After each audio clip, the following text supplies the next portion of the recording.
On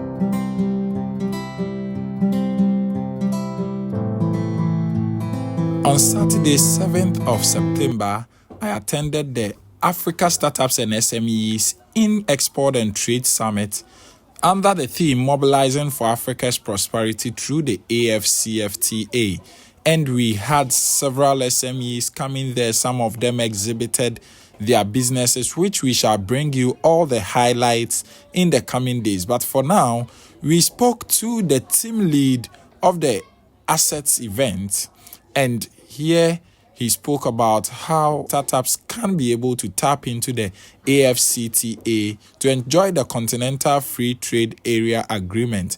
And we also spoke about the free movement and how businesses can gain investment. Let's listen to what he had to say. My name is Peter Adetor. I'm the team lead for the African Startups and SMEs in Export and Trade. I'm also an AfCFTA SME and Trade advisor. Assets stands for African Startups and SMEs in Export and Trade Secretariat. We're in the business of helping businesses, startups and SMEs, corporate bodies, entrepreneurs, build their capacity and develop strategies that will work for them to be able to expand beyond borders, basically. That is all about assets. How does the average African take their business from local to global? What are the strategies they can enact? What are the policies they can engage, or policies that can benefit from, like the AfCFTA? And then how can they strategically position themselves for, for funding and all of that? Yeah. All right. A lot of people have said the AfCFTA is a game changer, but really, for a continent that is very heavily SME driven, what are the prospects? I think we hold a very big prospect when it comes to the AfCFTA.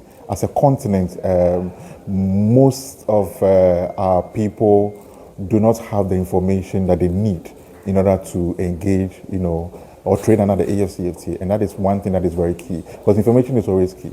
And I've always said that time and again, that without the right information, without the right connections, without the right strategies, you wouldn't be able to trade successfully under the AfCFTA. We've had people that we've trained that they've been able to successfully train under the AfCFTA. We also have people that didn't take the training serious, and so when they got to the border, they returned them. And so it's a mix. I believe that with time, we would cover all the loopholes. Yeah. You seem to have cracked the code when it comes to funding. Share some tips on what SMEs should be doing, especially if they want to take advantage of the AfCFTA. So number one is your books, finances. Have your books correct. One of the things that fund givers or people who, fund organizations or businesses to, expand beyond borders. One of the things that they look out for is what are the financial projections? What are your financial projections for the next 2 years, next 3 years? Is the business viable? So at Assets, we look at three major things. Business sustainability, because if the business is not sustainable in the next 2-3 years, then we don't have any business, doing business with you, basically.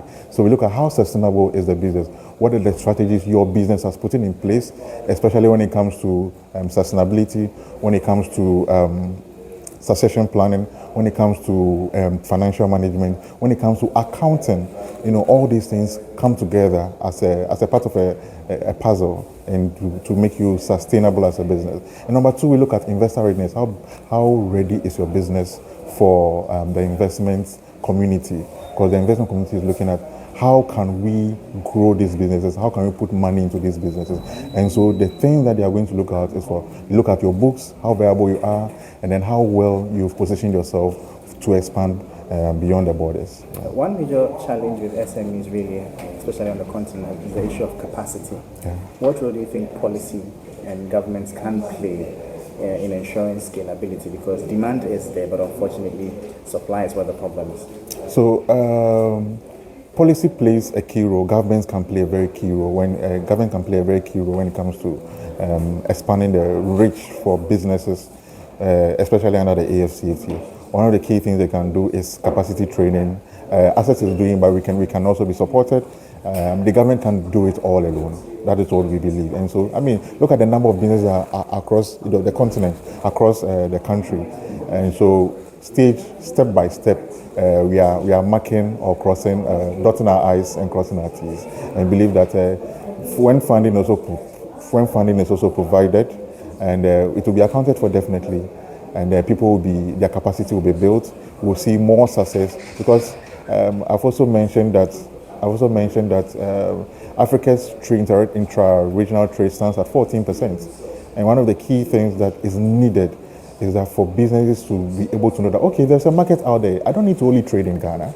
There's a market out there for me, so I can expand my business beyond the borders of Ghana. And that is the starting point, the mentality of growth. Some SMEs stay small because they'll be like, oh, let me just do this for Ghana, and that is it, or for Accra, or for Tamale. But there's a market out there. There's a rich market out there because products are in demand across the continent, and there's high imports and exports. This is a conversation. This is a whole conversation on its own. But briefly, government definitely can play a key role. Yeah. Finally, the issue of funding still remains.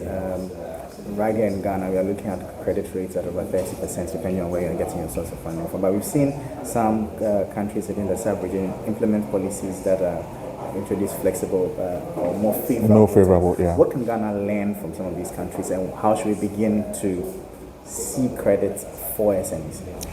I think we should see it as an opportunity to be part of success stories for businesses and for the continent as a whole. If the banks or the financial institutions, when it comes to funding, can really look at the situations of SMEs, especially because really they hold the economy across the world. They hold the economy. Over 80% of businesses around the world are SMEs, and they didn't move the economy. They employ the most. It's not the government sector. And so once we know that we are supporting the business will go further to employ people, feed more people, take more people out of poverty, and bring economic growth across the region. So I believe that once we can learn from the other countries. You have other countries who are giving loans at 0%, 1%, 2%. We can learn. Any final words? So thank you. The AfCFTA presents a unique opportunity for all of us. Let's rally around it. As a business, as an entrepreneur, get curious. Get behind the conversation. Don't shy away from it. It's not a reserve for those already exporting, but for all businesses across. And at Assets, we provide you all of that as well. All the information you need, all the connection you need, and all the strategies that you need for successful trade across borders. Thank you.